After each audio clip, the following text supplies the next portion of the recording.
Okay, on number 1 on your Chapter 6 review, the directions say evaluate each using the given values. And then they're given the equation of 3 plus 9x plus y. And it says to use x equals 7 and y equals 1. Well, you'll notice that right here I just wrote down, you're going to substitute in the values for x and y. And then simplify using the order of operations. So since x is equal to 7, I'm going to go ahead and put my 7 in place of my x. So there's my 7. And my y is equal to 1. So I'm just going to put in place of y my 1. Okay, now I'm going to go ahead and simplify this using the order of operations. So remember, you got to do multiplication before you do addition. So that's why I take this 9 times 7 right here. And 9 times 7 is 63. Now that I've done that, all I have to do is just add, going from left to right. So I'm just going to take 3 plus 63. I'm going to take this 3 and add my 63 to it. I'm going to get 66. And I'm going to add my 1 to that. And 66 plus 1 is going to be 67. And that'll be your answer for number 1. On number 2, just as a reminder, I wrote down the order of operations right here. So the order of operations right here is parentheses, first, then exponents, then multiplication and division, left to right, addition and subtraction, left to right. So again, you're going to substitute in the values that they're going to give you. So on number 2, they give this equation x times, and then they got in parentheses y over 6 plus y. And it says to use x equals 4 and y equals 6. So this problem right here, you're going to notice that in place of x, I'm going to put a 4. So here comes my 4 in place of my x. So I put a 4 in there. And since y is equal to 6, I'm going to put 6 in place of my y and 6 in place of my other y. Okay, now following the order of operations, I do parentheses first. Now inside of my parentheses, I have a fraction, and fractions act as parentheses. So the very first thing I'm going to do is I'm going to take 6 divided by 6, and I'm going to get 1. I bring down my other 6 right here. So I'm going to take 1 plus 6, doing my parentheses first. So 1 plus 6 is going to be 7. Now you're going to notice that since there's nothing between the 4 and the 7, that means multiply. And that's the next thing on my order of operations. So I'm going to multiply 4 times 7. I'm going to get the answer of 28.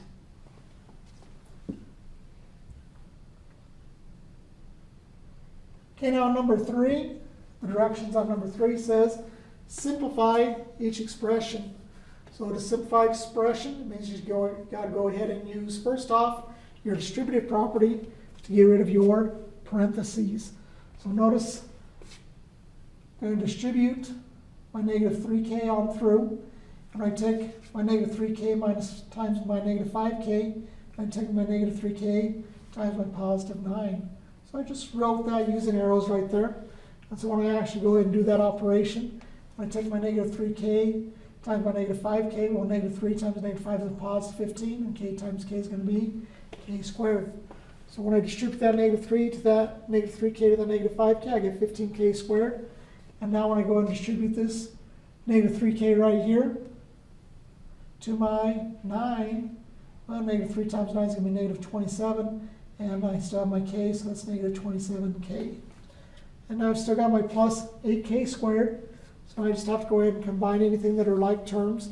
So just as a reminder, you're going to simplify by combining like terms, which means that you have the same variable, same exponent, and your answer is going to have the same variable, same exponent. So I wrote that in there just to remind you of that. So now I notice that the ones that have the same variable, same exponent is going to be my 15k squared and my 8k squared. So I'm going to combine those together. And when I add 15k squared plus 8k squared, that's going to come down here and that's going to give me my 23k squared. There's nothing combined with the negative 27k, so I just go ahead and write it down. So your answer is going to be 23k squared minus 27k. Okay, now on this next problem, as you're looking at it, we got another simplifying problem. And so the directions just say simplify, and then we're given negative 8r minus 2, and then we got in parentheses 4r plus 10.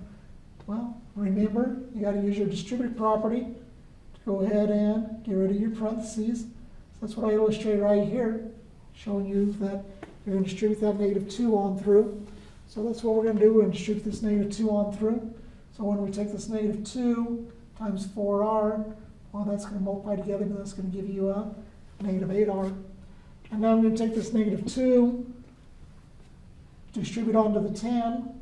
So when I take that -2 times 10, that's going to give me that -20. Okay, now that I've done that, I can go ahead and combine my like terms. So combining my like terms, I notice that this term and this term are alike, -8r and -8r.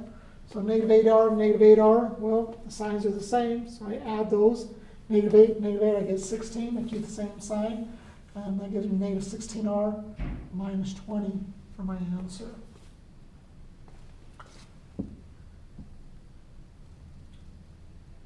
Okay, on number 5, the directions on number 5 says solve each equation.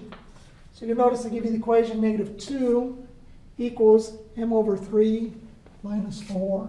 So here's our equation right here. It wants us to solve that. So to solve equations, you're just going to use algebraic properties to solve for the variable. So the variable that we're solving for is m.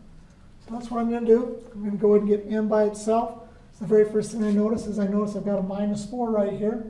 Well, to move -4 to the other side of the equal sign, I just have to add 4 to both sides. And so that's what I do. So I add 4 over here, I add 4 over here. And so when I take this -2 plus my 4, I'm going to get a +2. And notice when I take the -4 plus 4 over here, that gets rid of it, and there's nothing there, is there? So now I've just got 2, all equals m divided by 3. So now I do the opposite of division. So that's going to be multiplication. So my next step is I'm going to multiply both sides by 3. So you'll notice that's what I do. I multiply this side by 3 and this side by 3. Well, 2 times 3 is going to give me 6. And these 3's are going to cancel. And so now I've got my m by itself. So now I've solved for my variable m. And m is going to equal 6. And that'll be your answer to number 5. This next one, again, the directions say on number 6, it says solve each equation. And the equation they give you is -5 all equals, and then we've got a -6 plus m all divided by 2. Well, the very first thing I need to do is I need to go ahead and remember I'm solving for n. So I got to get rid of this 2 right here. So I'm doing the opposite of divide by 2. And the opposite of divide by 2 is to multiply both sides by 2. So you're going to notice I multiply this side by 2. So that's -5 times 2. I'm going to multiply this side by 2. Now when I do that, I'm going to take my -5 times 2. I'm going to get -10. And when I multiply this side by 2, the 2 just cancel. I'm left with -6 plus n. Okay, now that I've got -6 plus n equals to -10, well, my objective is to still get this n by itself. So I need to move this -6 over to the other side. So to move that 6 over to the other side, I do its opposite. I'm going to add 6 to both sides. So notice I add 6 to this side, I add 6 to this side. So when I take -6 plus 6, it's gone. And all I'm left with is an n on this side of my equation. And then on this side over here, I'm just going to go and take -10 plus 6. And when I do that, I get -4. And that's going to be your answer is n all equals -4. Now number 7, directions are still the same. Directions say solve each equation. So notice this equation right here, a little bit more complex. I've got 6, and I've got parentheses around the 2x minus 1 minus 7, all equals -2x plus 15. So as a reminder, you're going to use your distributive property to get rid of parentheses. So that's what I'm going to do right here. I'm going to distribute this 6 on through to get rid of my parentheses right there. So notice when I take that 6 times that 2x, that's going to give me the 12x. And I distribute the second one, I take 6 times -1, that's going to be -6. And I still have my -7. So once I'm done getting rid of my parentheses, now I can combine like terms. So notice that's the next thing I write down. You're going to go ahead and combine like terms. So notice this is a like term right here. -6 and -7. I combine that together and I get -13. So when I do that, I'm going to go ahead and I get 12x minus 13 all equals, And then I've got negative 2x plus 15. And it looks like I put a little extra 1 right in here, so I'll just go ahead and erase that. And so I've got 12x minus 13 all equals negative 2x plus 15.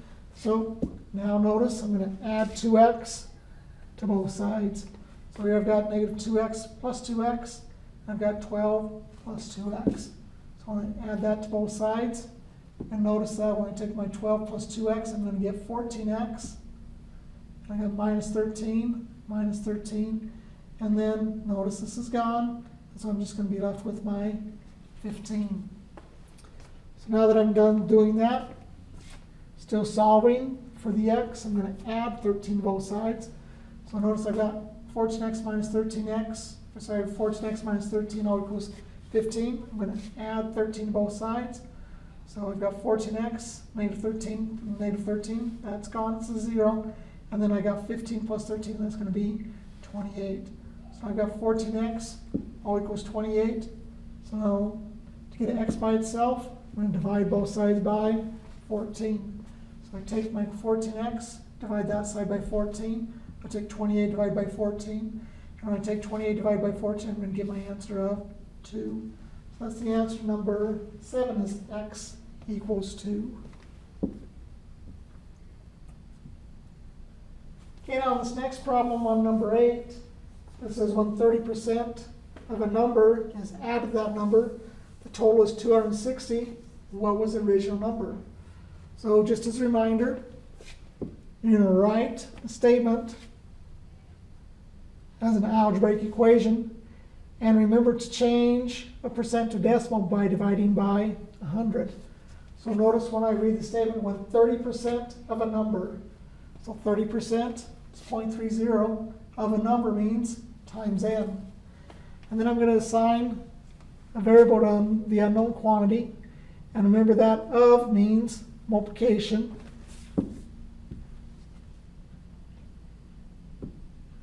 And is means equals, then solve the equation. So as you're writing this, you got to remember what they mean. So remember 30%. So when it says 1/30% of a number, so that's 0.30 of means times, so 0.30 times n. And then it says that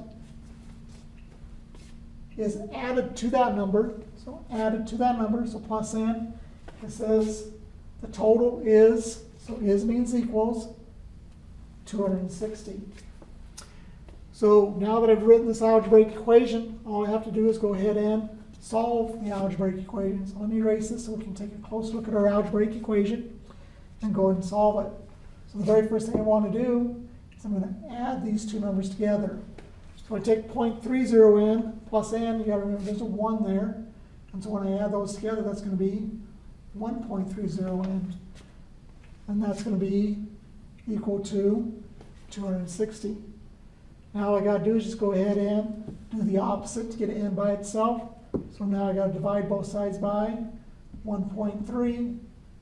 So dividing both sides by 1.30. So now I'm going to take 260 divided by 1.30. So I just take my calculator and type that in. So I've got 260 and divided by 1.30.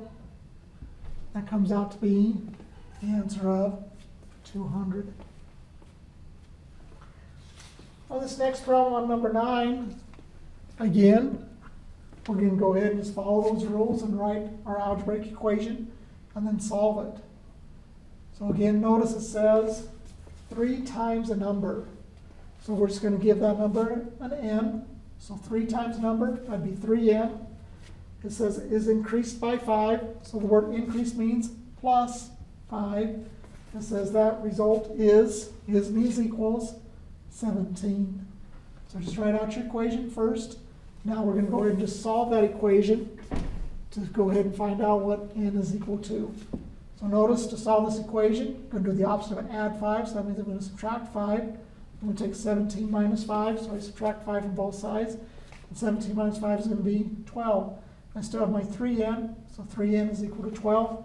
So I'm going to go ahead and divide both sides by 3. So 3n divided by 3 equals 12 divided by 3. And when 12 divided by 3 is going to give me that answer of 4. That is my answer to n equals 4.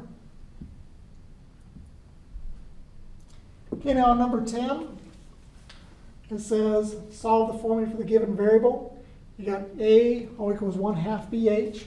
So there's your equation. You're going to notice that is the area formula for your triangle. Notice it is already solved for A, so make that note. Formula solved for A. You need to solve for B using the algebraic properties.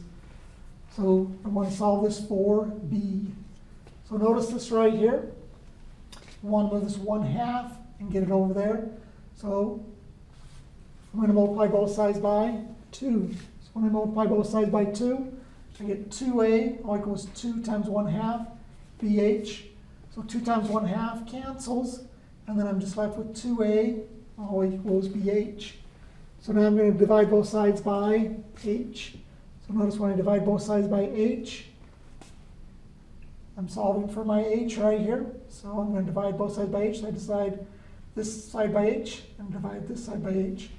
So when I do that, notice I've now solved it for B because this cancels out and I'm left, or sorry, not that, but the H's cancel out. And I'm left with my B.